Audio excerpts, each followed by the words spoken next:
মনে হচ্ছে আমি কোথায় চলে এসেছি। হ্যালো বন্ধুরা, গুড মর্নিং সবাইকে। তো আমি তো সকালবেলা অনেক তাড়াতাড়ি উঠে আমি যাই হোক গাছে জল ফল দেওয়ার থাকে, ওয়ার্কআউট করা থাকে, পাখিদের খাবার দেওয়া থাকে, মাছকে খাবার দেওয়ার থাকে, সব কিছুই থাকে। তো আজকে উঠেছিলাম, আজকেও সব করেছি। করার পর আমি ছাদে এলাম, ছাদে এসে ঠিক এই জায়গাটায় বসে আমি ওয়ার্কআউট করছিলাম, মানে একটা কার্পেট টাইপের পেতে। তো ওয়ার্কআউট যেরকম করি আমি করছিলাম, মেডিটেশন ফাটাফা সব সব সব সব সব করার পর তখনও খুব জোর বৃষ্টি হচ্ছিলো, কিন্তু তারপরে আমার চশমাটা দেখছো ভেজা ভেজা হয়ে গেছে।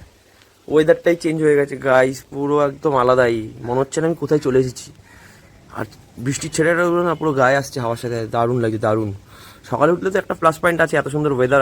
আর মানে কী বলবো, কিছু বলার নেই, আমার কাছে ভাষা নেই। মানে অ্যাটমসফিয়ারটা এত সুন্দর হয়ে গেছে না, খুব ভালো লাগছে আজকে তো।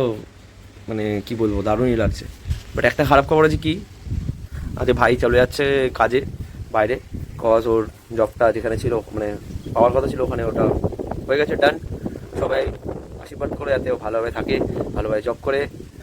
আর ওয়েদারটা আমি ক্যামেরায় ঘুমাতে, আমি কথা বলছি ঠিক ক্যামেরাটাই ঘুরতে পারছি না, এত সুন্দর লাগছে না। আমি ক্যামেরা জাজ করতে পারছি না, ওই জায়গাটাতে বৃষ্টি শেডগুলো পড়ছে না, খালি চোখে জাস্ট অসাধারণ লাগছে। আর গায়ে উড়ে উড়ে আসছে তো পুরো, দেখো আমার চশমাটা দারুণ দারুণ। সকালে উঠো একটু মর্নিং ওয়াক করো, ব্যায়াম ইয়োগা যে যেটাই করতে ভালোবাসো করো, তাহলে দেখবে মাইন্ডটা ফ্রেশ থাকবে। যাই হোক, হর হর মহাদেব সবাইকে। ভালো থাকো, মজা করো, এরকম সকালে উঠে ওয়েদারের মজা নিতে থাকো।